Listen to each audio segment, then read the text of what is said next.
All right, coming up next is a great comedian.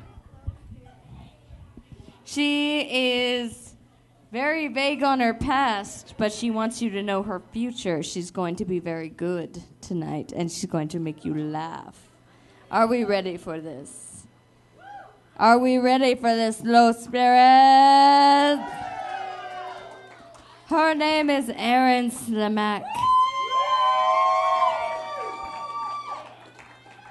Everybody welcome her right now.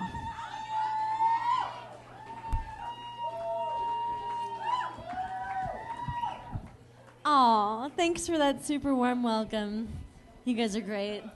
Give it up for our sexy host who's stripping down out here.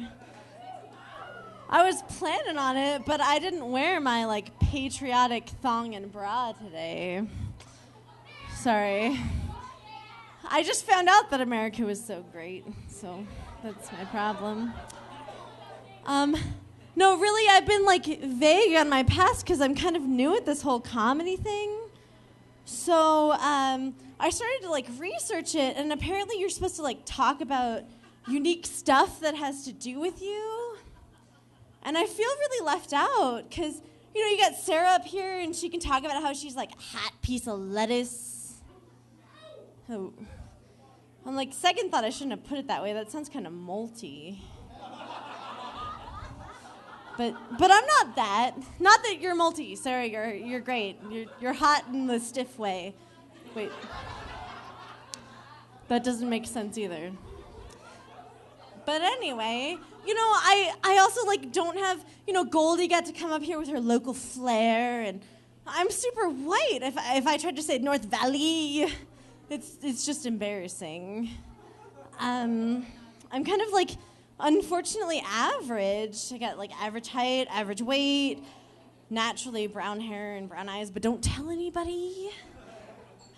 If I wasn't so talented and attractive and humble, I wouldn't have anything going for me to stand out. But I'm gonna try this comedy thing anyway, okay? So you guys bear with me. Oh, thanks. The lawn seats are on my side. It's because I have cheap friends. Just kidding, you guys are great. Anyway, I'm reading my palm to see where my set should go. So I get my averageness from my parents. I blame them for a lot of my issues in life, of course. And they're both engineers, and they're kind of cold people in general, but they're also cat people. So, our average dinner at night kind of goes I'll give you a taste of it. This is me sitting around and saying, so, Mom and Dad, I'm about to get my degree in super fancy microbiology. Oh dear, that's nice. Pass the potatoes, please. Well, yeah, and then I'm gonna get married after that. Don't bother me, this is good. Yeah, and then after that, I'm going to be awarded the Nobel Peace... Shh! Tigger just got in the box, and he doesn't fit in it. And I'm thinking, that would be impressive if it was a 9-foot-high wall on the box and we hadn't noticed him for 5 years. No? I don't know. Too soon, maybe? Anyway. So, I'm not really going to get a Nobel Peace Prize in anything, because I'm an occasionally self-employed person attempting to do stand-up comedy at random dive bars. And I think part of that might be because I really like to smoke weed. And our badass opener, Chemolicious. It's hard to read my palm in the dark, sorry. She can agree with me, and she was awesome, and I'm glad she liked weed too. My problem is that I like weed, but I like getting stuff done in my life. And, I'll have plans to go out and do something, and I get all ready, and I head downstairs and I'm ready to go, and then I realize I forgot my keys. So I'll go upstairs to find them when I'm baked, and then I forget what I'm looking for. So I'll stop and watch cartoons for half an hour. And then I need to organize my records. Because Grateful Dead and Pink Floyd can't be right next to each other. It's just a problem. And then I remember that I was looking for my keys, and I find them, and I get out the door, and I get going. I don't know. Issues with weed. Anyway, remembering my set list. So, speaking of issues for weed, did any of you guys do the run for the zoo this weekend? Yeah! Way to go. You guys care about animals and you like to exercise. I was totally gonna go, but then I got stoned and sat on my couch instead. But I kind of wonder how that works, the run for the zoo. Because how does it actually help the animals for a whole bunch of people to run around in circles and shut down half of downtown to make it a big pain in the ass?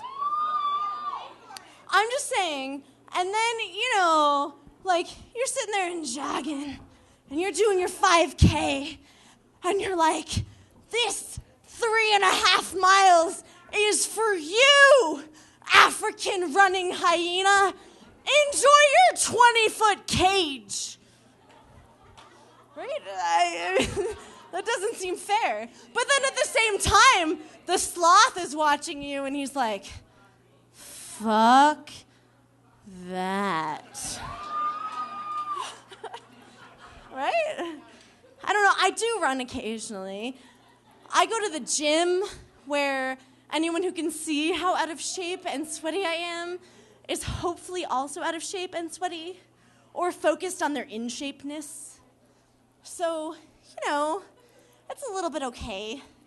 But my biggest nightmare there, and the problem that I've had in the past, is that, I'll get on my treadmill, and I'm trying to, get in my groove, and then super hot dude shows up next to me. And I'm kind of excited about it, so, I turn up the level, and I start going nicely. And then without any of my own control, or even, knowing it's coming, just a wicked fart comes out. And I'm trying to act like it wasn't me. So, I'm listening to my music, it's loud. I'm hoping his music is loud enough that he didn't hear it. And I just keep running. But of course, these things come in threes. So it just keeps coming. You can't look at him, though. He doesn't need to know. And they just keep smelling worse. And by the end, I'm just feeling bad for him. But I need to finish my 1.5 miles that I'm doing. Just kidding, I run a little more than 1.5 miles. A little bit. But, no, the only thing worse than that is when I am on my elliptical machine, and there's only one other dude in the gym who runs up in front of me, and he's probably had the beanie gordita crunch for lunch, because I'm enjoying the fresh air, and it's like the worst smell in the world wafting at me out of nowhere. I guess that's my karmic gym retribution. Why did I come up with 2 jokes in a row about jogging?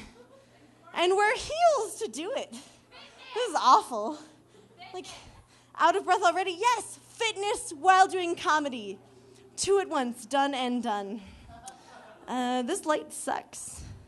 Anyway, so next on my palm. Oh yeah. I used to live in Reno, and it's a lot like Albuquerque, but they have a river that runs through town and into the heart of downtown. And unlike our big river that is nothing but a puddle of mud that flows, it's an actual river. But there's a street sign on a bridge over that river with a kayak on it. And it really confuses me, because I don't understand what a kayaker would be doing on the street. There's one of 2 options there. Either he's sitting there on the asphalt trying to drag his plastic kayak across the concrete, and I think I could somehow manage to maneuver my car around him. or the Truckee River had overflowed. And it's not my fault if I hit him with my truck, because I don't know how to drive a boat. But that's not the only street sign that drives me crazy there in Reno. There's also one that was right near my house. There was a crossing sign with a picture of ducks on it. And not only was I constantly disappointed by the fact that I never saw a duck on that street, but it made me wonder, what do the pigeons think? Especially when I hit them with my truck, because there was no sign saying I couldn't. And then, like, not 10 feet from that sign, there's another one with a giant seesaw on it. I'm thinking, who the fuck decided to, like, erect a giant seesaw in the middle of the road?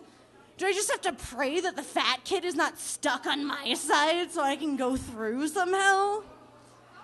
But then I realized that there's a playground across the street from where this sign is posted. And I'm thinking at that point, if your child is catapulting other small children into the street to where it becomes a road hazard, you've got bigger things to worry about. Don't bring your kid to the park. I don't know. Speaking of ducks, I was walking around a lake one day with a friend of mine, and I saw a duck with something in its mouth. And I looked at my friend and I was like, hey, what does that duck have in its mouth? And this is springtime, so he goes, hey, Erin, that's another duck. And I realized that in the spirit of springtime, I am sitting there watching two ducks getting it on in the middle of the lake. And I was just happy to see that it is an interspecies thing to push her head down. And I am just happy to know that most of the time when it happens to me, I'm not underwater. Most of the time. Anyway, I'm Erin Slimak. Thanks.